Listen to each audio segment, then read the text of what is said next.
Shalom, Jemaat Victory, umat berkemenangannya Tuhan. Kita jumpa pagi ini dalam Victorious Devotion. Kita ada untuk kembali bersaat teduh di dalam hadirat Tuhan. Bapak Ibu Saudara yang kekasih, sebelum kita masuk dalam saat teduh kita mau satu di dalam doa. Tuhan, kami bersyukur untuk kasih-Mu, untuk cinta-Mu yang terus Engkau anugerahi, Engkau limpahi bagi kami.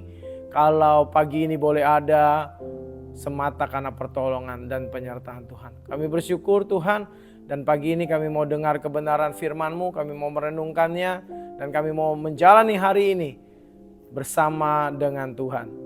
Pimpin dan sertai kami Tuhan, berkati setiap kami. Dalam nama Yesus kami berdoa ucap syukur. Haleluya. Amin.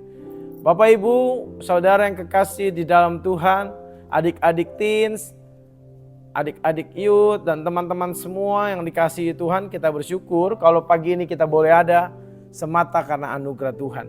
Pagi ini kita sudah masuk di bulan Juni, di mana terus saya ingatkan terus tema kita di tahun 2024 adalah barang siapa menang. Dan tema kita di bulan Juni ini adalah awas. Apa itu awas? Awas, antisipasi, waspadai ajaran sesat. Wah, luar biasa ya. Jadi supaya kita ingat aja, awas. Tema di bulan Juni adalah awas, antisipasi, waspadai ajaran sesat. Pagi ini saya ajak kita semua merenungkan satu kebenaran firman yang terdapat dari Lukas 21 ayat yang ke-8. Saya bacakan untuk kita semua. Lukas 21 ayat yang ke-8, demikian firman Tuhan. Jawabnya, waspadalah supaya kamu jangan disesatkan. Sebab banyak orang akan datang dengan memakai namaku dan berkata, akulah dia, dan saatnya sudah dekat. Janganlah kamu mengikuti mereka. Bapak Ibu Saudara yang kekasih di dalam Tuhan, dari ayat ini kita belajar bahwa di akhir zaman banyak juga kembali ajaran-ajaran yang menyesatkan kita. Sebab itu pagi ini kita ambil tema jangan kamu disesatkan. Temanya adalah jangan kamu disesatkan. Dari nats ini kita bisa belajar bahwa yang pertama adalah kita diperingatkan oleh Yesus di sini bahwa merupakan satu peringatan Yesus kepada murid-muridnya saat itu yang kita bisa juga tarik dengan keadaan kita saat ini yang memperingati kita bahwa ada banyak nanti di masa-masa ini yang menyatakan bahwa mengklaim dirinya dengan identitas Yesus Kristus Tuhan. Mengklaim bahwa dirinya adalah Sang Mesias, mengklaim dirinya adalah Sang Juru Selamat dan lain sebagainya. Oleh sebab itu, poin yang pertama di sini adalah Yesus memperingati murid-muridnya pada saat itu dan mengingatkan kita pagi ini untuk waspada, untuk awas, untuk apa? Untuk berjaga-jaga. Ya, poin yang pertama, Yesus memperingati kita untuk berjaga-jaga. Untuk apa? Untuk tahu bahwa tidak semua orang ya bisa mengerti ini, tetapi kita orang-orang yang diurapi, orang-orang yang penuh dengan kepekaan, kita belajar mengenali. Haleluya. Yang kedua, pentingnya untuk waspada. Kata waspadalah menunjukkan pentingnya kewaspadaan dalam kehidupan kita sebagai pengikut Kristus. Kita harus terus berjaga-jaga tentunya. Ya, di sini dikatakan bahwa banyak hal yang akan kita dengar. Oleh sebab itu kita mesti waspada. Di sini dengan jelas bahwa ada banyak nanti yang akan mengatasnamakan Yesus di hari-hari ini. Mengapa penting? Karena ajaran sesat akan membahayakan kita tidak sampai pada tujuan. Bisa tidak sampai benar-benar atau kita tidak sampai tepat waktu dan lain sebagainya. Oleh sebab itu waspada dalam hidup kita. Haleluya. Yang ketiga adalah mengenali ajaran sesat itu. Ajaran sesat seringkali sangat meyakinkan dan bisa kelihatan, bisa nampak sangat spiritual, ya. Tetapi ada beberapa tanda yang bisa membantu saudara dan saya untuk mengenali ini semua. Yang pertama, biasanya mereka mengklaim eksklusif sekali mereka. Ya, mereka satu-satunya yang memiliki kebenaran dan keselamatan. Mereka selalu mengklaim hal-hal yang sedemikian.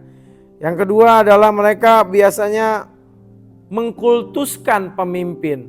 Ya, mengkultuskan satu orang pemimpin sebagai sesuatu yang patut ya, diikuti dan lain sebagainya. Ya, itu menjadi juga tanda-tanda ya, fokus yang berlebihan kepada seorang pemimpin tidak bisa. Ya, fokus kita Yesus pemimpin kita. Sebagai otoritas ya kita menghargai, tetapi tidak mengkultuskan satu pribadi. Lanjutnya adalah memanipulasi emosi dan ketakutan kita. Menggunakan rasa emosi kita untuk mengendalikan dan memanipulasi orang-orang yang mengikuti ajaran-ajaran sesat. Nah, kita mesti waspadai. Lalu poin yang keempat, kita harus tetap berakar tentunya. Di dalam apa? Di dalam Kristus. Bagaimana caranya? Berakar di dalam firman. Kita harus mengenal, mengerti firman dan terus-menerus membaca firman. Oleh karena itu, kalau kita memiliki pengenalan yang benar tentang Kristus dan tentang kebenaran firman, kita tidak mudah digoyahkan oleh ajaran-ajaran sesat. Kita dengan memahami apa yang Yesus katakan, kebenaran firman, kita akan lebih mudah melihat dan menimbang penyimpangan demi penyimpangan yang ada. Karena kita mengenal kebenaran Injil Allah. Lalu selanjutnya apa? Kita bersekutu terus dengan Roh Kudus dalam doa, dalam penyembahan, dalam persekutuannya dengan Roh Kudus. Sehingga Roh Kudus sebagai penolong yang dikatakan Parakletos itu terus membimbing kita, memberikan kita daya untuk menimbang ya, ketajaman kita untuk apa? Untuk bisa membedakan. Lanjutnya yang terakhir adalah komunitas. Kita harus memiliki komunitas yang sehat, tempat kita bersharing satu dengan yang lain, membahas kebenaran firman. Ada sesuatu yang kita dengar yang kelihatannya juga tidak sepaham dengan firman, kita bisa diskusikan dengan teman-teman, dengan kakak-kakak, dengan hamba-hamba Tuhan. Ini membuat kita terjaga dari ajaran-ajaran yang sesat. Jadi kesimpulannya, Yesus sudah memperingati kita dan kita juga mau waspada dan berjaga-jaga untuk apa? Supaya saudara dan saya tidak disesatkan, tidak masuk ke dalam lingkaran kesesatan itu semua.